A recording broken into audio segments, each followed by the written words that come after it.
Hi guys, welcome back to my channel. This is Prab. In this video, I'm going to talk about spiritual awakenings. I'm going to talk a little bit about my own. I also received a message some time ago from a young girl who shared her experience with me basically. So she mentioned how she went through a phase where she was very happy, blissful, and वो suddenly बहुत ज़्यादा drawn feel करने लग गई towards spiritual practices, towards religious practices. Every day वो पाठ करने लग गई. And she enjoyed doing it, like genuinely she was feeling very connected. And then suddenly from the past month or so she's been feeling very detached, disconnected, and she feels like कि रब कुछ है ही नहीं, like does God even exist? Like she can't hear any guidance, any wisdom. She was just so confused about this whole thing. Me, myself, and many other people that I have talked to that have went through similar experiences were able to relate with this experience, and I really want to put this out there. People who are watching me can also relate with this, and maybe this will connect to their experience, and maybe this will give them some hope. So this is how it usually goes. I've shared a little bit about my journey in my last video that I posted as well, कि ਤੁਸੀਂ ਇੱਕਦਮ ਤੁਹਾਨੂੰ ਆਪਣੀ ਜਿਹੜੀ current life ਆ ਉਹਦੇ ਤੋਂ disconnection ਇੱਕ ਮਹਿਸੂਸ ਹੁੰਦਾ ਆ. You feel very disconnected, and then suddenly there is a phase where you are very connected to all the universal energies. That is actually this energetic portal that opens, ਕਿ ਉਹ energetic flow ਨੂੰ ਤੁਸੀਂ basically allow ਕਰਤਾ, ਜਿੱਥੇ ਤੁਸੀਂ ਇੱਕ resistance ਹਟ ਜਾਂਦਾ ਹੈ ਕਿ okay, I'm open to receiving this new information, I'm open to receiving this new knowledge, ਕਿ ਮੇਰਾ ਇੱਥੇ ਆਉਣ ਦਾ ਕੋਈ ਮਕਸਦ ਆ, yeah, okay, there's more to life than what we are living or experiencing currently. Like there's more to life. As soon as you open your mind, you're opening this portal, this channel, ਕਿ ਜਿੱਥੋਂ ਉਹ universal energy ਦਾ flow ਬਣਦਾ ਆ, ਤੇ ਕਿਤੇ ਨਾ ਕਿਤੇ you start feeling so connected to God, to this energy, to spirits, to this positivity. ਉਸ ਟਾਈਮ ਤੁਸੀਂ often feel ਕਰੋਗੇ ਕਿ ਤੁਸੀਂ ਇੱਕ naturally happy state experience ਕਰਦੇ ਹੋ, ਤੇ ਤੁਸੀਂ ਬਹੁਤ ਜ਼ਿਆਦਾ connected feel ਕਰਦੇ ਹੋ ਆਪਣੇ ਆਲੇ ਦੁਆਲੇ ਨਾਲ, ਆਪਣੇ environment ਨਾਲ. ਤੇ ਉਸ ਤੋਂ ਬਾਅਦ ਜਿਹੜਾ phase ਆਉਂਦਾ ਹੈ ਉਹਨੂੰ spiritual terms 'ਚ dark night of the soul ਵੀ ਕਹਿੰਦੇ ਆ, which probably this girl was experiencing at the time.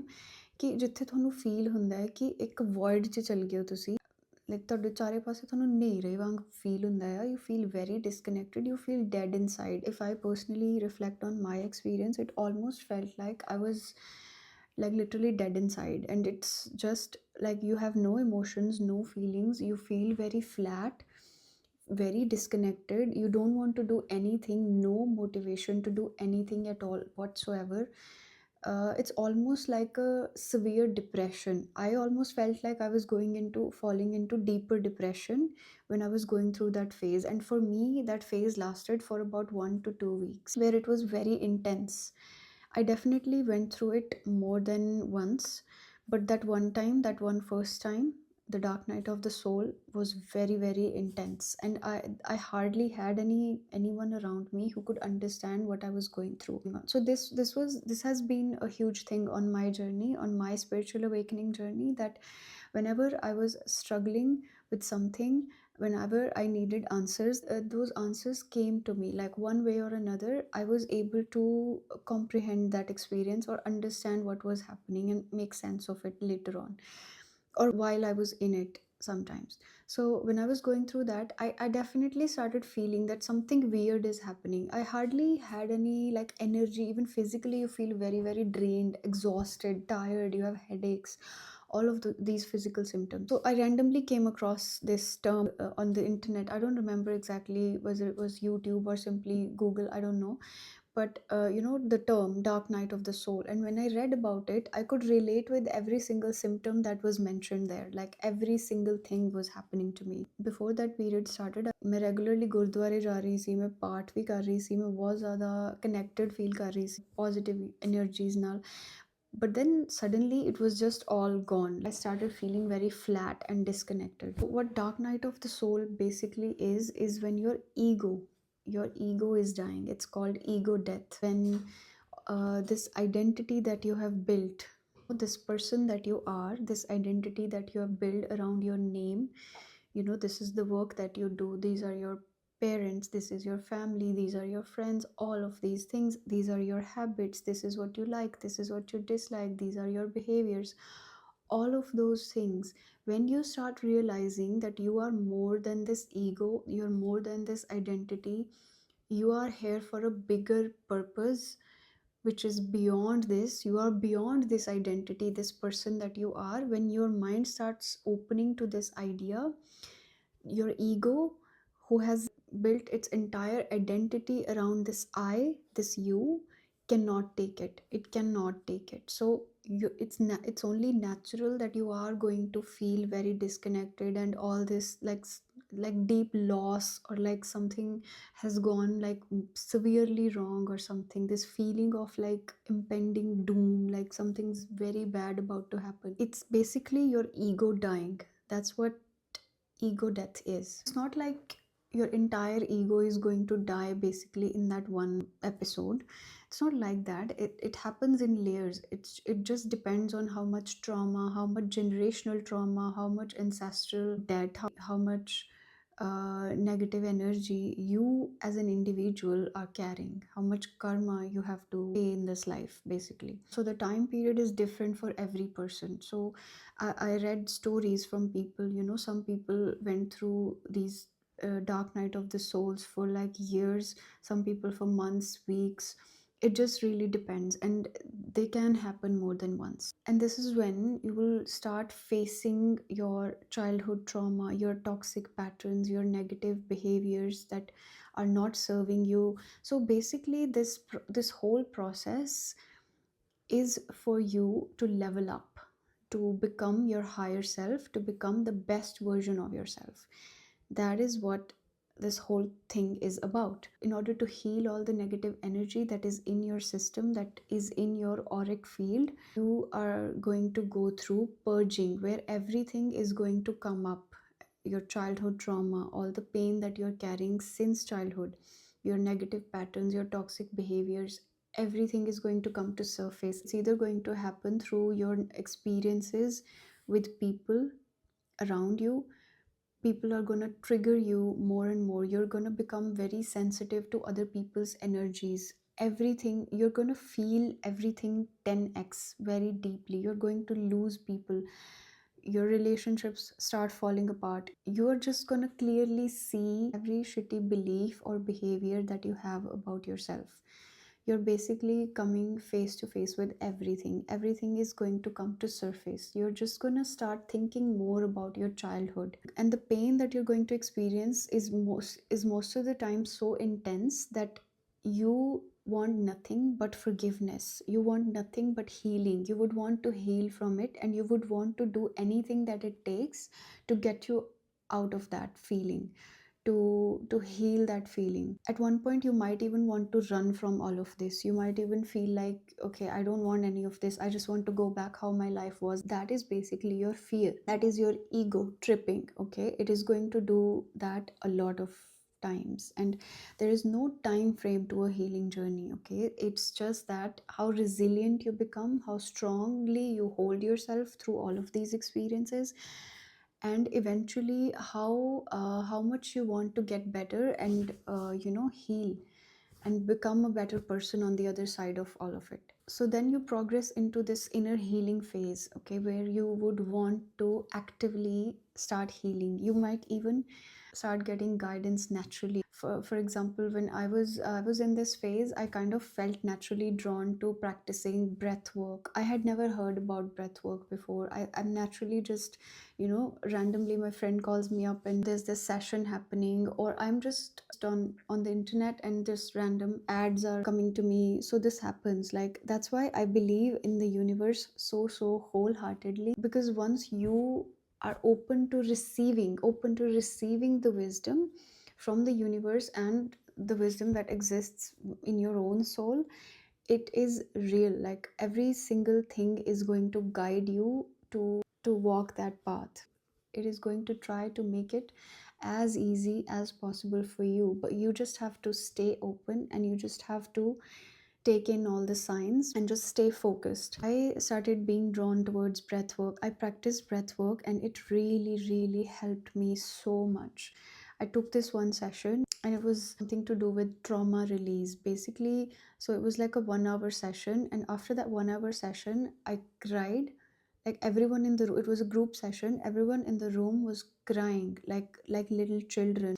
20, 30, 40, 50-year old people, everyone was like crying. That experience for me, it was a little bit overwhelming as well because I had never done anything like that before. But the crying, all the release that I experienced, I felt so light afterwards. So things kept happening one after the other. I came across like inner child healing work, everything just comes to you when you need it. I'll just stick to the stages that we go through in spiritual awakening. So coming back to the phase where you're going through this inner healing, this purging, you're purging a lot of pain. You might experience random crying outbursts. You just have to welcome every emotion with love. You just have to, it is going to be scary, it's going to be uncomfortable, but you just have to let it all flow. And as I mentioned earlier, there is no such thing as a time frame for these things.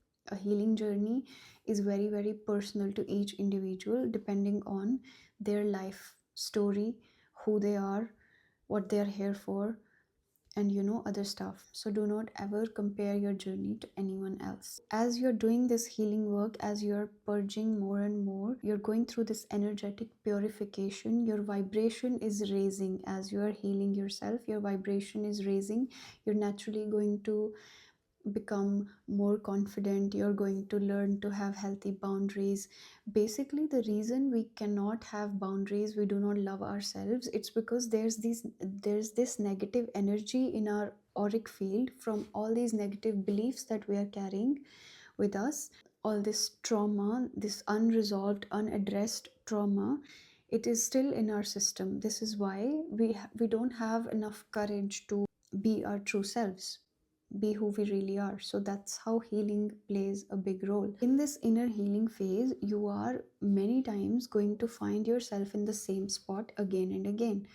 You healed one thing, you're going to be triggered by the same thing again, and you're going to think you're back to square one and you never healed from it in the first place. But that's not true. Healing is an upward spiral. You feel like you're going in circles, but you are always leveling up. You are always going one level up from the last time. So don't ever feel disheartened if you ever feel that way, because you are healing. Because healing happens in layers, healing happens over time, slowly, gradually. It's a gradual process, it's not an overnight process. It's a lifelong journey. Once you are working on healing yourself, you're always going to keep learning and growing and evolving. It's not like you have to arrive anywhere. You just have to heal the things that you know are deeply toxic. You have to want to strive to become a better person, and that's about it. You have to learn to treat yourself better. You have to learn to treat other people better, and you have to basically start working on finding the bigger purpose that you're here for. You have to start working on things that actually bring you joy. You have to start working on living more and more in present moment.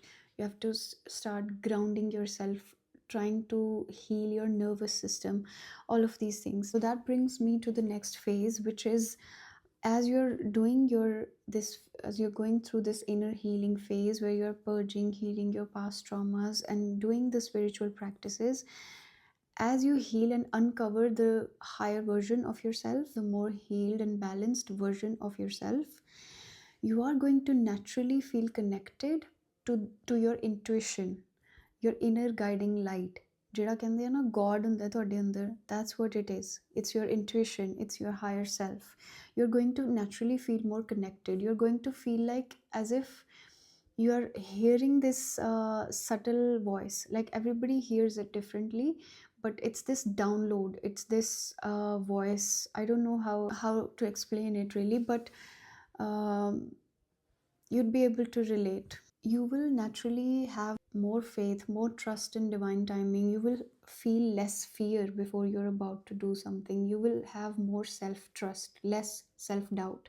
Naturally, your energy shifts and you're going to just feel more alive, feel more powerful. You can stay in this inner healing and this feeling connected to the source or the spirit or your intuition You can go many times back and forth between these two phases. You can go back and forth many times, because this, again, as I said, really depends on your individual journey and how much healing work you need to do on yourself in order to, basically, the goal here is finding your life purpose and living it. Finding is one thing, but having enough courage to start actively working on it, just not looking back, just living it, embodying it fully, which is basically the final stage, you could say, of spiritual awakening, of you recognizing your life purpose and you finally embodying it, you being it. When you're not awakened, you're basically still asleep to all of this miraculous knowledge and information that exists in this universe. We are all on a journey, and I think everything happens in its divine timing, and whatever you need will come to you when you are ready to hear it. The teacher appears when the student is ready. It will happen when it's meant to happen. I don't talk about spiritual practices too deeply as such. I don't feel confident enough to do that yet. Maybe in at some point in the future I will. I feel like every person's journey is unique and personal. And one thing I would say, that trust yourself, trust your intuition. When you feel deeply connected enough to your intuition, you will have all the answers within yourself. If you are stuck in a problem, you don't know what to do, you actually know, you know. Some people do talk about like having a guru on a spiritual journey, but I find it really scary to follow anyone's instructions, because there's a lot of stuff, lot of information out there about this process of spiritual awakening out there, that some of it might be dangerous if not practiced carefully. So I am personally not an expert, I am talking from my personal experience only, but I do believe in trusting yourself fully. It's best to be your own guru, like, rather than following a wrong person or a person who is not embodied enough or who don't know what they're doing. So do not trust anyone easily, but if you have someone who can guide you through this, it can be a really good thing too. For me personally, when I felt really lost and lonely, I tried talking to some people who basically were trying to help, but they didn't really know what they were talking about. And I would literally understand it right after speaking to them. I would understand it. I had this inner knowing that they did not, it's not that they were right or wrong, they were just not speaking on my level. Like, they were not able to offer me the help that I needed, and I knew this. I was still going to them because I did not trust myself enough. Like, I was still operating from my old self, who did not trust herself at all. So that's the thing you have to be mindful of. You have to be able to tell the difference between when you're operating from your old self and when you're operating from your higher self. Sometimes your intuition is the voice that you hear as soon as you ask yourself a question. You'll hear an answer. Sometimes you have to trust that. Every time you're going to avoid that inner voice, you're going to find yourself in old patterns, negative behaviors, all the problems that you didn't want in the first place. This is one practice that you need to learn. Practice meditation, practice quieting your mind, watching your thoughts. All of these practices, that they will come to you, they will come to you. I really don't want to give any advice like an expert, because I'm not, but I really believe that everything that you need will come to you. But if you're able to relate with any of these experiences, I would say just stay open, practice gratitude as much as you can, practice gratitude, and believe this in your core, deep in your soul, that this experience is happening to you for your highest good. On the other side of it is a version of you that you never imagined in the first place. So do not give up, do not be scared. It's going to feel like you're losing everything, but actually you're gaining what's actually worth it. I hope this helps. Thank you.